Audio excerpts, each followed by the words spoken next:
Muy buenos días, queridos hermanos, mis queridas hermanas, jóvenes, niños, mayores, bienvenidos a la Iglesia del Nazareno Belén. Hoy vamos a meditar en la palabra de Dios y vamos a recibir también una palabra especial para este día. Les voy a invitar a que vayan buscando en sus Biblias el libro de Filipenses capítulo 4. Filipenses capítulo 4.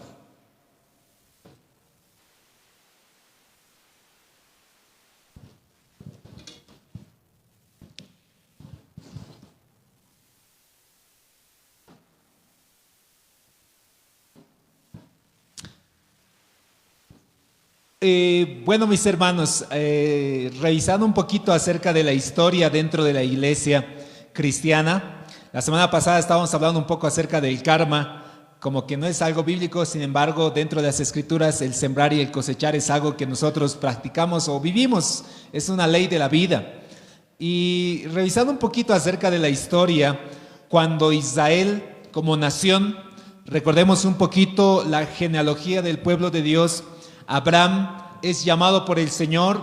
Dios le dice a Abraham: sal de tu parentela y anda al lugar donde yo te voy a enviar. Y Abraham le cree. En Hebreos dice: y esa fe que tuvo Abraham le ha sido contada por justicia.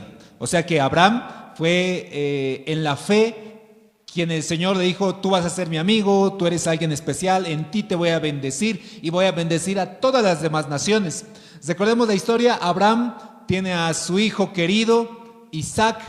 Isaac, al igual que Abraham, va a tener una lucha fuerte porque igual va a anhelar tener sus hijos y tiene a Jacob y a Esaú. Jacob va a seguir la genealogía y van a tener las tribus de Israel y ahí se va a establecer el reino. Van a estar todavía viviendo en campañas y luego dice la historia que cuando José nace, uno de los hijos de Jacob, se va a Egipto o lo venden como esclavo a este Egipto, y estando en Egipto José, después de varios años, cuando ya está adulto, llama a toda su familia, incluido su papá Jacob, y viven en Egipto por 500 años más o menos. Pero estos 500 años el faraón había muerto y los habían esclavizado al pueblo de Dios.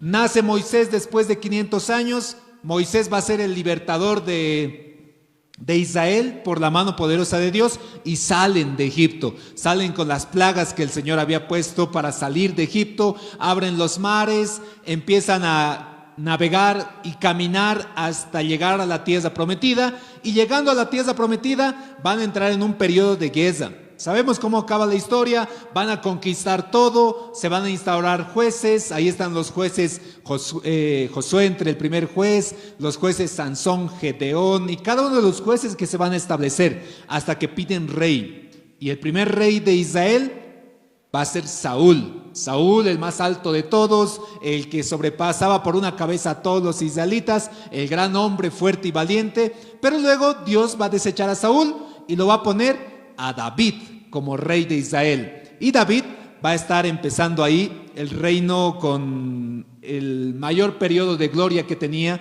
juntamente después su hijo Salomón.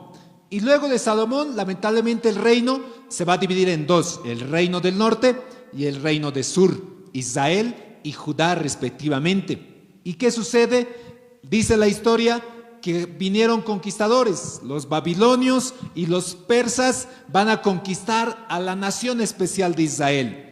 Y hay un detalle bien particular que habla acerca de la conquista y la caída de Israel, es que los historiadores persas manifiestan y decían: hay una nación muy extraña, dicen.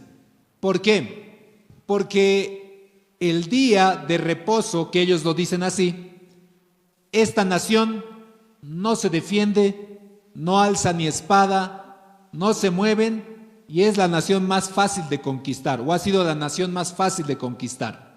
¿Por qué? Porque literalmente Israel, cuando ellos entran en reposo, no podía mover ni una aguja. Y cuando vinieron los conquistadores a conquistar a Israel, los encontraron en el día de reposo. Y en el día de reposo ellos literalmente no han hecho nada para defenderse, estaban totalmente en paz. Estaban totalmente en paz. Ahora sí se escucha mejor. Gracias, mi hermano John. Entonces, ¿qué sucedía con Israel? Israel estaba en paz, pero había pasado muchos años de estar en guerra. Nuestra historia de país, como Bolivia, también nosotros nos han enseñado las muchas guerras que hemos tenido. Prácticamente con todos en nuestro alrededor hemos tenido guerra, ¿no? Con Brasil, en el Acre, en el norte, hacia el sur, hemos tenido guerra con Argentina, con Paraguay. Recientemente va a ser igual el aniversario de esta guerra, o ha sido el aniversario de la guerra de Paraguay, una de las guerras más crueles consideradas en la historia de Latinoamérica. Grandes victorias y grandes derrotas de nuestro ejército nacional y obviamente momentos muy críticos y tristes en la historia. Guerra con Chile, guerra con Perú. O sea, hoy por hoy, desde hace varios años, nuestro país y prácticamente toda Sudamérica ha estado en años de paz. Y qué lindo es estar en paz, ¿verdad? Qué lindo es estar en una situación donde no tienes que ir a entregar a tus hijos para que estén a la guerra o que tus hijas vayan al cuidado de los soldados caídos y que constantemente lleguen muertos hacia las ciudades o lleguen heridos a las ciudades. Y hoy vamos a hablar justamente de esto, mis hermanos. Una de las características esenciales de un cristiano, y eso está en los frutos del Espíritu, en Gálatas dice, mas el fruto del Espíritu es, y esto lo sabemos a veces de memoria, amor, gozo, paz, paciencia, benignidad, bondad, fe, mansedumbre, templanza. Y una de ellas, algo que siempre se repite en la Biblia, mis queridos hermanos, es la paz. La paz. Además, incluso nosotros vivimos en la ciudad de La Paz, en el departamento de La Paz. Hay algunos que incluso hacen comentarios y dicen, La Paz no tiene nada de paz, porque La Paz sí que somos bien conflictivos, siempre estamos en bloqueos, en luchas, en peleas políticas, el norte contra el sur, el de la ciudad contra el del pueblo, el Bolívar contra el Stronger, están todos ahí siempre en conflicto. Parece que no estamos en la ciudad de La Paz. Pero el cristiano, sí, mis hermanos, tiene un llamado especial hacia la paz. El apóstol Pablo, y esto se los leo en 2 Corintios 13:11, decía Pablo, por lo demás, hermanos, tened gozo, perfeccionaos, consolaos, sed de un mismo sentir y vivid en paz, y el Dios de paz y de amor estará en vosotros. No sé cómo estarás el día de hoy contigo mismo, porque la paz que llevamos no solo es la paz con nuestros hermanos, o la paz con nuestros vecinos, o la paz con nuestro esposo, con nuestra esposa, sino también la paz que tenemos con el Señor. Cuando uno está en pecado, no vive en paz. Tienes una culpa que te acusa internamente de lo que estás haciendo mal y no vives en paz con el Señor. Y hay también una paz que nosotros la perdemos internamente en nosotros mismos, cuando nosotros con nosotros mismos no estamos en paz, como que estamos en una lucha constante contra nosotros, contra lo que vemos en el espejo, contra lo que nosotros asimilamos de nosotros mismos, como una lucha que tuvieras internamente en ti. En Hebreos, y este es un versículo que varias veces he visto que en los campamentos se enseña, porque como somos una iglesia de santidad, este versículo es, creo, de memoria, Hebreos 12:14. Seguid la paz con todos y la santidad, sin la cual nadie verá al Señor. Seguid la paz con todos y la santidad, sin la cual nadie verá al Señor. Dice, seguid la paz con todos. Y estaba buscando mientras hacía la enseñanza infinidad de versículos que hablan acerca de la paz, del estar en paz y tranquilidad. Como decía, qué bonito, hoy nuestro país no está en guerra con nadie. En teoría, ¿verdad? No es que nuestro ejército está alistándose para las batallas, alistando sus armas y todo lo que tengamos en ejército para ir a pelear contra alguien. Es triste cuando nosotros podemos ver, no sé si han visto estos videos de la guerra que están llevando Israel con Palestina, sin ponernos de ningún lado, ¿no? Ni del otro, ni de Israel, ni de Palestina, solo el asunto de la guerra en sí. El asunto de la guerra es algo muy triste para los niños, muchos quedan huérfanos, es muy triste para la gente porque lo que han construido está destruido, es muy triste para su economía, es muy triste para la gente que vive en guerra. No hace un par de años también Siria estaba en guerra y Afganistán mucho más antes, Irak mucho más antes todavía, y el mundo lamentablemente está en constante guerra. A veces es una guerra armada, con ejércitos y con muerte, pero a veces también es una guerra de ideologías, de pensamientos. Hoy por hoy en el mundo hay una guerra ideológica del movimiento LGTB, del movimiento pro vida, pro muerte, de movimientos de fe, guerras entre católicos, evangélicos, guerra entre partidos políticos, guerra entre naciones, entre culturas, entre valores, guerra en tono de color. Siempre el ser humano está en constante guerra y es triste vivir en guerra. No lo hemos vivido, obviamente, a nivel físico. Creo que ninguno de nosotros, tal vez alguno de nuestros abuelos habrá sido algún excombatiente. ¿Alguien ha tenido excombatientes de la guerra del Chaco? Mi abuelo era excombatiente de la guerra del Chaco. Probablemente alguno ha recibido esos comentarios de cómo eran esos tiempos en guerra, o por lo menos no cerquita, ¿no?, de la revolución del 52, que igual ha sido un momento crítico histórico de nuestro país, de un conflicto civil armado. En el libro de Filipenses, les pedía que busquen Filipenses capítulo 4, versículo 4, dice así. Pablo escribe este libro, es una carta carcelaria, y Pablo escribe de esta manera, Filipenses 4:4, dice, regocijaos en el Señor siempre. Otra vez les digo, regocijaos. Vuestra gentileza sea conocida por todos los hombres, el Señor está cerca. Por nada estéis afanosos, sino sea conocidas vuestras peticiones delante de Dios en toda oración y ruego, con acción de gracias. Y la paz de Dios, que sobrepasa todo entendimiento, guardará vuestros corazones y vuestros pensamientos en Cristo Jesús. Así dice la palabra de Dios. Primero, Pablo dice, hermanos, alégrense, regocíjense. Estén siempre contentos. Pero qué difícil es estar contento cuando tienes luchas internas, cuando tienes conflictos en la casa, alguno que habrá pasado o que habremos pasado conflictos en el hogar. Hoy es difícil estar contento, es difícil levantarse al día siguiente después de haber, quién sabe, tenido un conflicto con tus hermanos o con tus papás o con tu pareja. Al día siguiente no levantas feliz, no, qué genial, ahora sí estoy feliz, ya le he visto, ya no estoy tan feliz que digamos.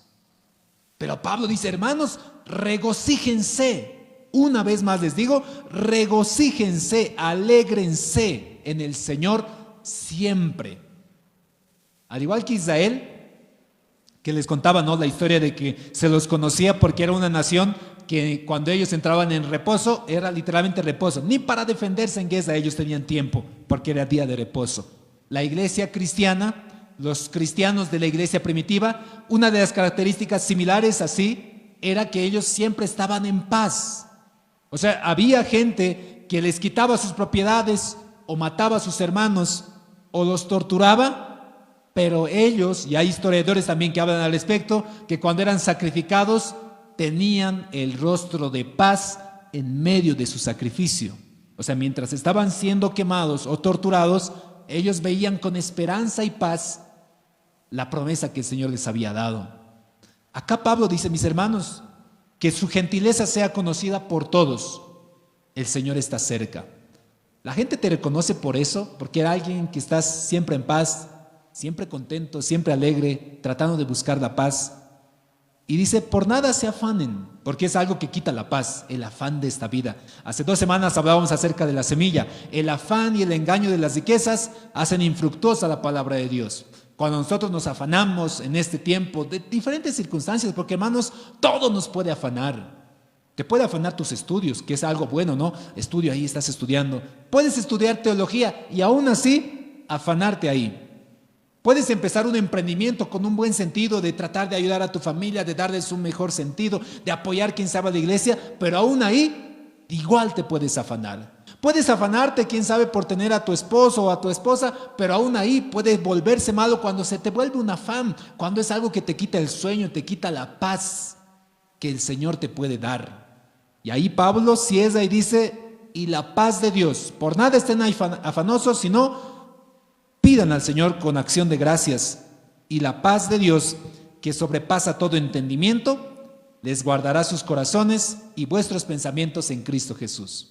Esta paz es la que describen los historiadores cuando los cristianos que eran perseguidos eran crucificados, así como Esteban. ¿Se recuerdan el primer mártir? Esteban, está predicando el evangelio y de pronto vienen y lo van a ajusticiar, van a agarrar piedras y lo van a empezar a apedrear. Y Esteban, como cualquiera de nosotros podría decir, Señor, castígalos, como Juan y Jacobo en algún instante dijeron, Señor, mándales fuego para que nos defiendan. Pero Esteban lo que dijo es, Señor, no les tomes en cuenta este pecado. Se fue en paz, en tranquilidad. Pero ¿cómo estamos nosotros, queridos hermanos? ¿Estás en paz?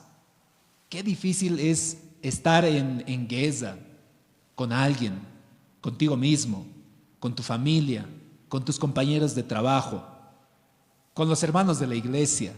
Qué difícil es estar en guerra, porque cuando uno está en guerra, está en conflicto, no está tranquilo.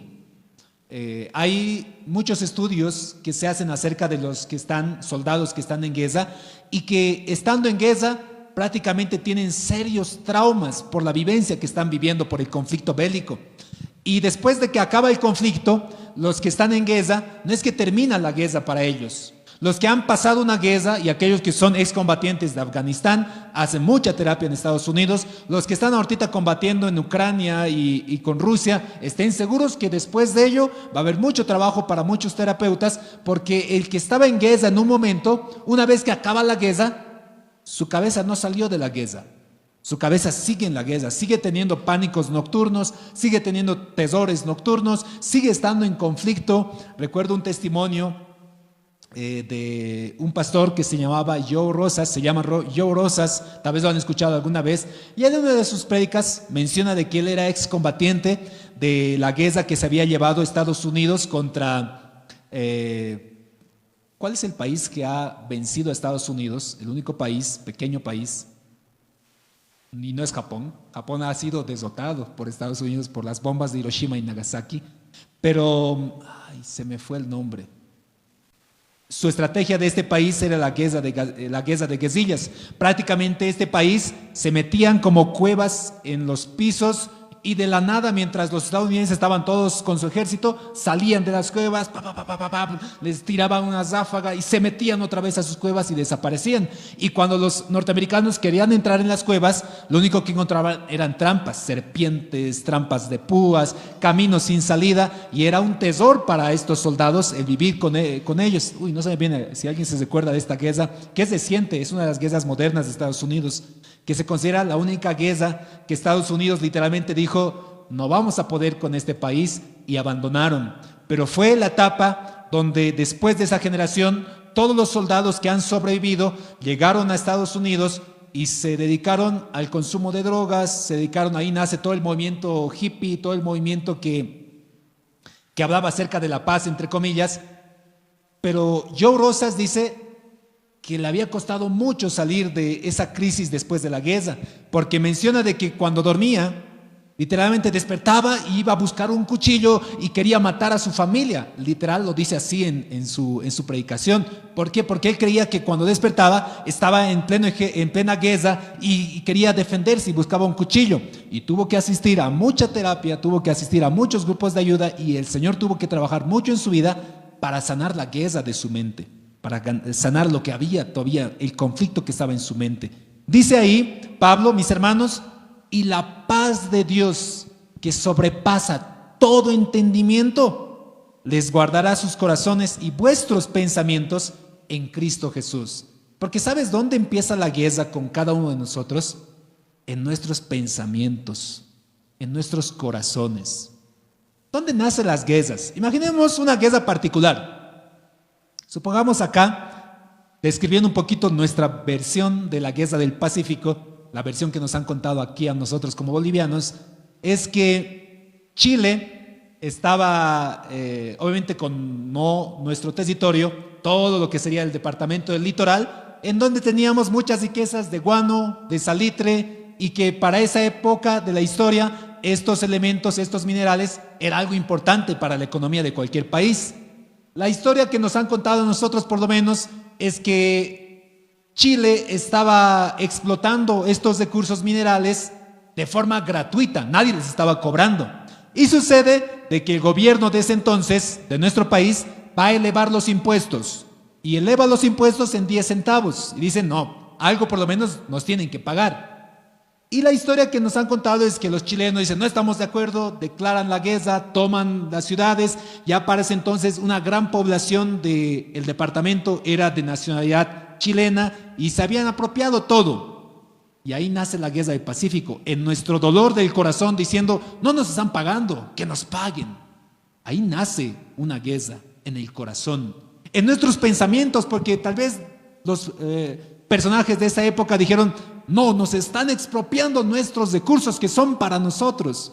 Otras versiones de la historia manifiestan intereses económicos, intereses de diferentes maneras. Pero ¿dónde nace una guerra? Nace en el corazón, nace en los pensamientos. ¿Dónde nace la guerra? Con nuestros hermanos, con nuestra familia, con nuestro esposo, con nuestra esposa, con nuestros hermanos en la iglesia. Nace en el corazón. Nace cuando tal vez he percibido que me han herido, me han dicho algo o han hecho algo que me ha disgustado a mí, que me ha lastimado, y mi corazón herido empieza a ser maquiavélico y empiezo a pensar mal y empiezo a querer destruir a alguien, empiezo a querer dañar a alguien y querer responder también en la misma manera. Pero Pablo dice, mis hermanos, y el Dios de paz, que sobrepasa todo entendimiento, guarde sus corazones y guarde sus pensamientos en Cristo Jesús. Miren qué tan importante es el corazón, que en la Biblia dice, cuiden su corazón, porque de él mana la vida. Cuando entra el Señor a nuestra vida, dice, ¿dónde va a entrar el Señor? En tu corazón, para cambiar tu corazón que era de piedra, lo va a volver un corazón conforme al corazón del Señor. Hay un cambio de vida. A lo largo de la historia, en filosofía también se menciona, en historia Grecia, que el alma, que el espíritu vive aquí en el corazón. ¿Dónde nos enamoramos? Y cuando nos lastiman el corazón, decimos eso, ¿no? Uy, me duele el corazón. Por decir nada más, porque no sabemos literalmente dónde nos duele, pero decimos, me duele el corazón, me han lastimado. Mis hermanos, cualquier guerra que hoy por hoy estemos batallando, te comento que empezó en un instante, cuando han herido tu corazón, cuando tu pareja, cuando tu esposo, tu esposa ha dicho o ha hecho algo que ha ido en contra tuya, según tus pensamientos, te ha herido.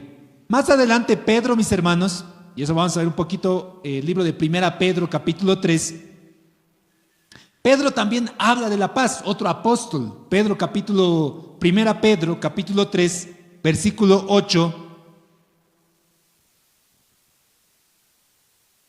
Capítulo 3, versículo 8, dice así, finalmente, sed todos de un mismo sentir,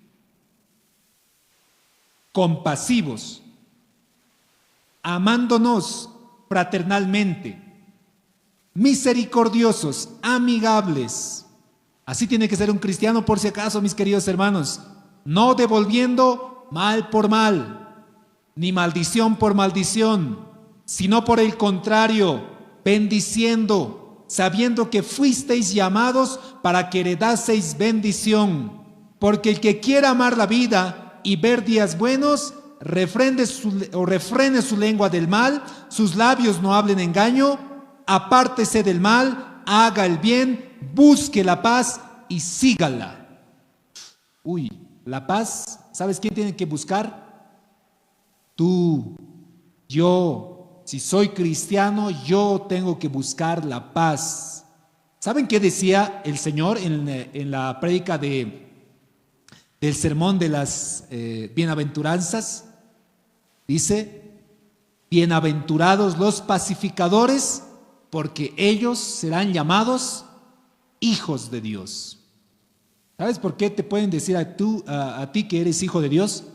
Porque ven que eres alguien pacificador. Pero cuando alguien no es un pacificador, es alguien que mete pleito, que mete ira, que mete enojo, que mete problemas, que mete cizaña. Hasta hijo del diablo parece, ¿no? Este tiene demonio, porque siempre quiere pelear, siempre quiere buscarme pelea, siempre quiere buscar algo para ir en mi contra, siempre quiere hacer daño. Y a veces nosotros somos esos que siempre queremos buscar daño, siempre queremos hacer mal.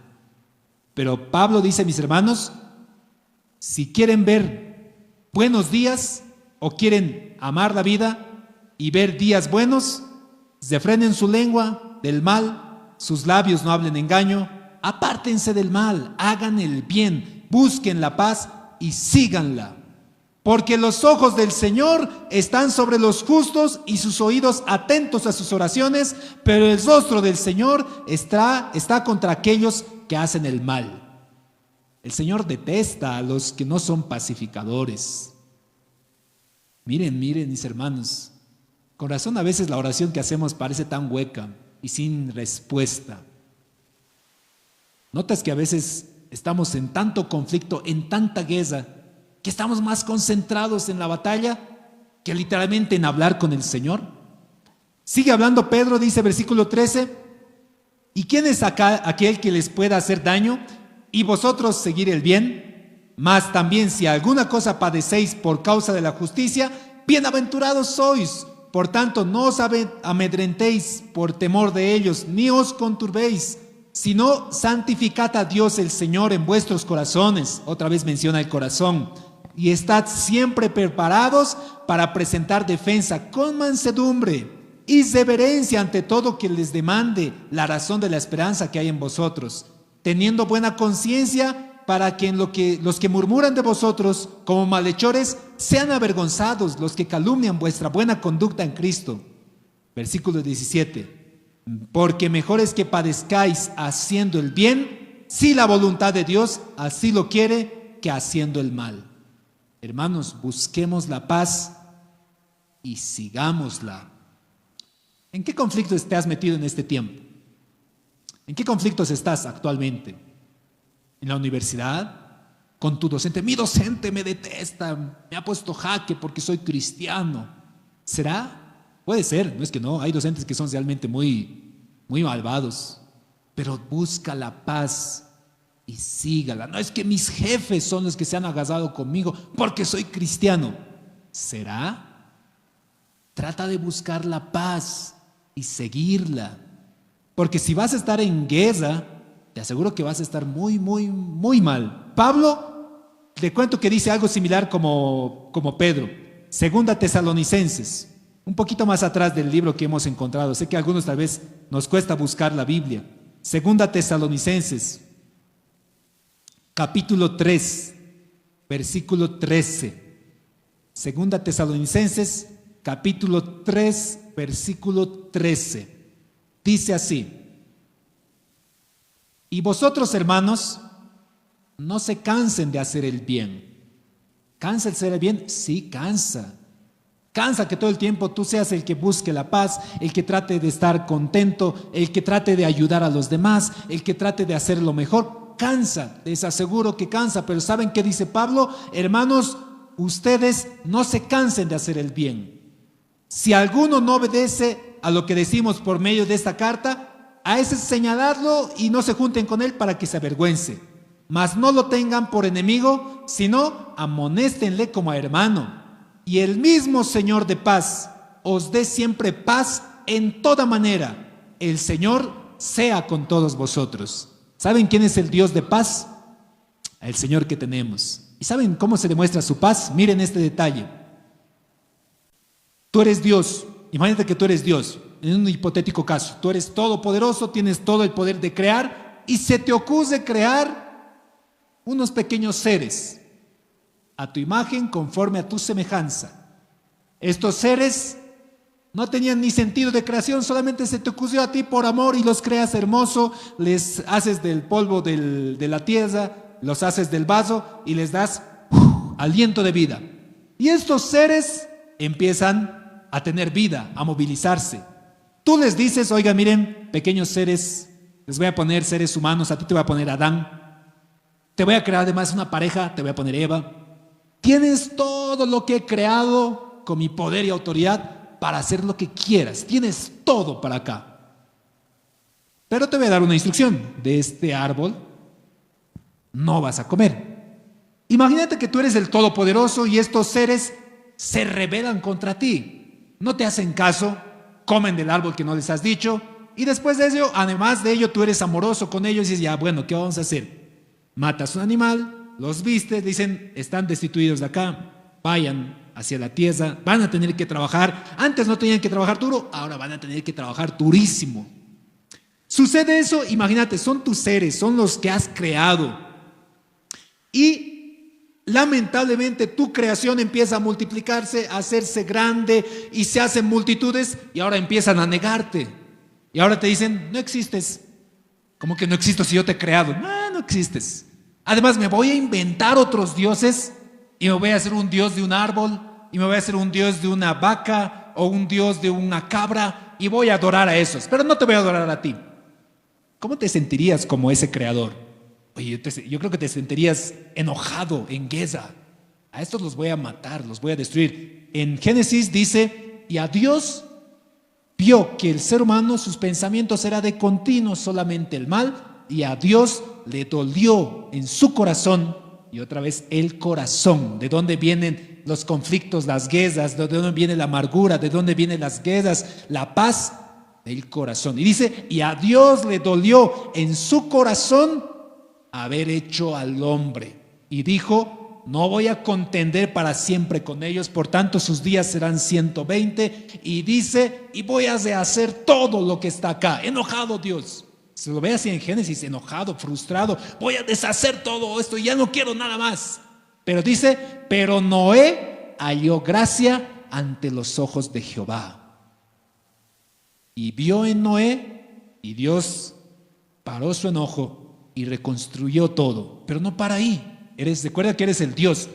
Viene la genealogía de Noé, otra vez se multiplican, se hacen grandes, se hacen otra vez naciones, y otra vez, no creo en ti, no existes, Dios. Invención humana eres. Nosotros te hemos inventado a ti, Dios. Y pasan años, pasan siglos, y los seres humanos se crean naciones, se hacen fuertes, se hacen entonces, se hacen dioses, se creen a sí mismos dioses. El César se creía Dios, el emperador de Egipto se creía Dios, y cualquier rey, incluso el de Babilonia y de Persia, se creían dioses. Y decían, no creemos en ti, tú no existes.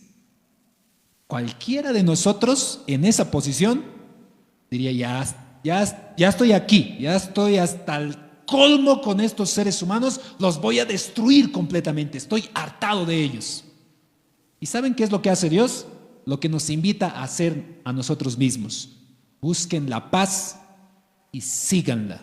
Y viene y nace y el Señor envía al príncipe de la paz, a Jesucristo, a Dios entre nosotros, al Señor lo envía. Y lo envía, ¿sabes para qué? No para destruir a la humanidad, no para destruir al hombre, sino para buscar la paz entre el hombre y Dios. ¿Quién es el que ha tomado la iniciativa para estar en paz entre el hombre y Dios? No el hombre, sino Dios. Se hizo hombre, habitó entre nosotros, fue crucificado por nuestros pecados para que hallemos paz. Y por eso Dios, a través de Pablo, a través de Pedro, a través de las escrituras que leemos, por eso Dios nos dice, oigan ustedes, busquen la paz, síganla. En cuanto dependa de ustedes, siempre estén en paz. Si alguno de ustedes no vive en paz y vive en santidad, no va a poder acceder al reino de los cielos. Estén en paz. Porque Él mismo nos ha demostrado que se puede estar en paz y que uno puede, a pesar de haber sido ofendido, buscar la paz con alguien. Pero pastor, mi esposo me ha ofendido. Y sí, no te lo niego. Te ha lastimado o te ha insultado o ha hecho algo que te ha ofendido. Pero ¿sabes qué dice el Señor? Que tú, sí, tú tienes que ir a buscar la paz y seguirla. Pero pastor, es que mi papá me ha insultado, me ha hecho daño, me ha maltratado, me ha hecho mal. Sí, lo sé. Hasta tienes cicatrices y es que hasta tienes heridas. Pero ¿sabes qué dice el Señor? Que tú busques la paz y la sigas. Pero pastor, mi jefe es el que me ha puesto trabas, me quiere sacar del trabajo, me quiere botar porque me detesta. Sí. Y pastor, el profesor me tiene bronca a mí porque me ha visto que tal vez soy diferente. Y sí, pero ¿sabes qué tienes que hacer? Tú tienes que buscar la paz y seguirla, porque tenemos al Señor, al Dios de la paz. Por eso dice Pablo, y el Dios de la paz les santificará y les dará la paz que necesitan. Pero a veces nos cuesta vivir en paz, nos cuesta mantener la paz. Estamos acostumbrados a vivir en conflicto, en guerra.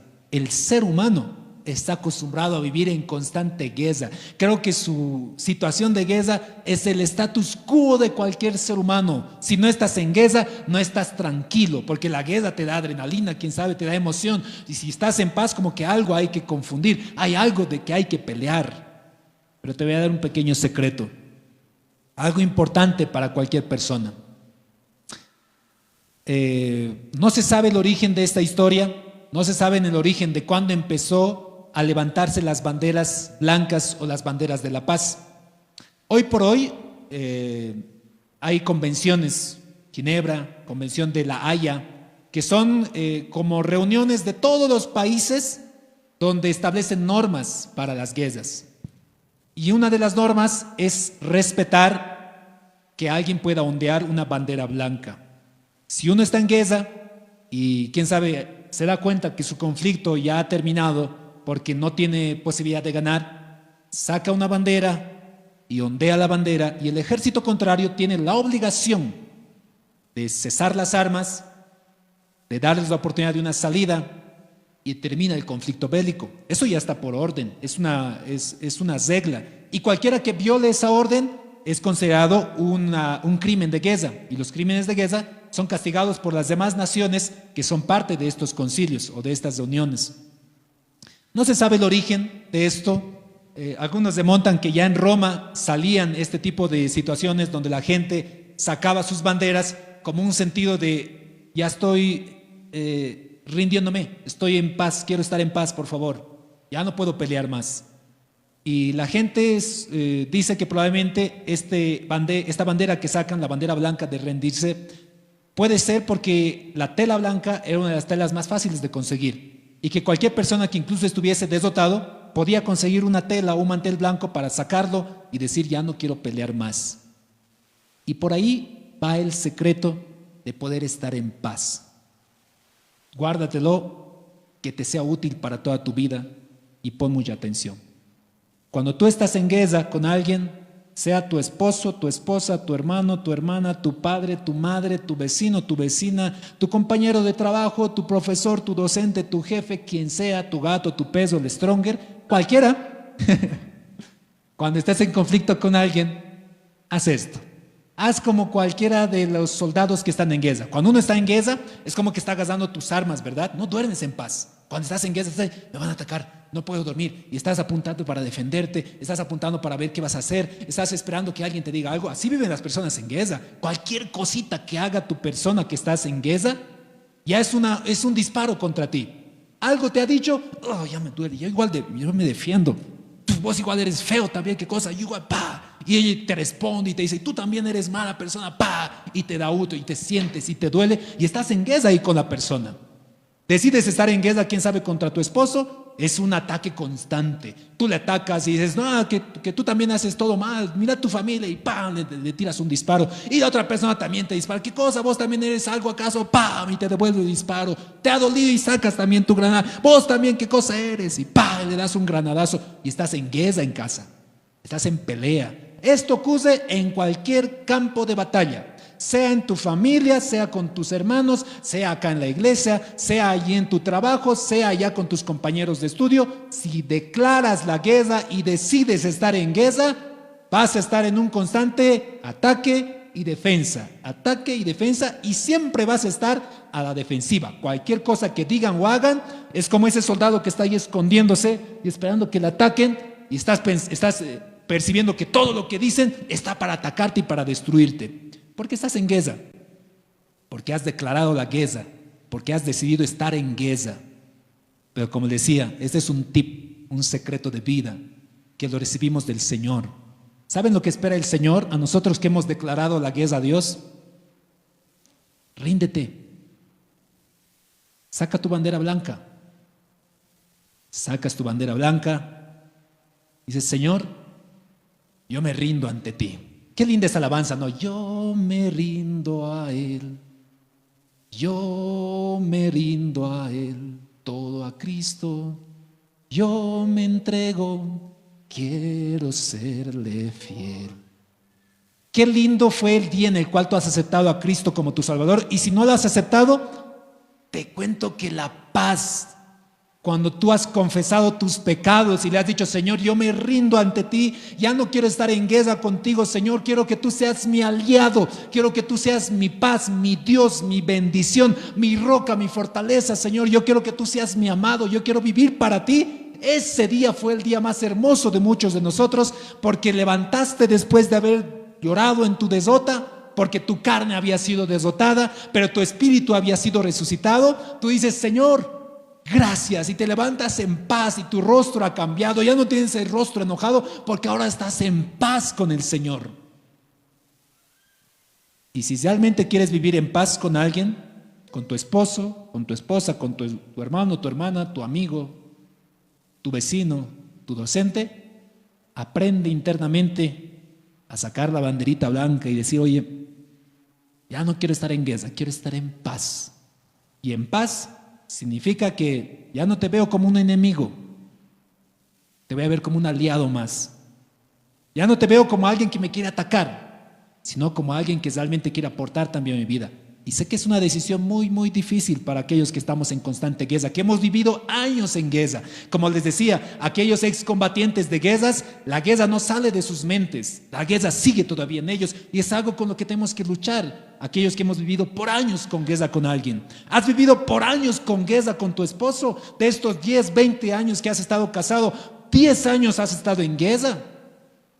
Estate seguro que además que saques tu banderita, vas a estar siempre desconfiando de que te van a seguir atacando, porque la guerra todavía va a seguir en tu mente por mucho tiempo. Pero ¿sabes qué decía Pablo? Y el Dios de paz guarde sus corazones y sus pensamientos para que la paz que el mundo no entiende esté en cada uno de ustedes. Yo sé que muchos hoy tenemos que rendirnos delante de Dios en este instante. Que no es bueno que estemos en guerra, no es bueno que mueras en guerra. ¿Sabes, mi querido hermano, cuántos años vas a estar todavía en guerra con tu familia, con tu esposo?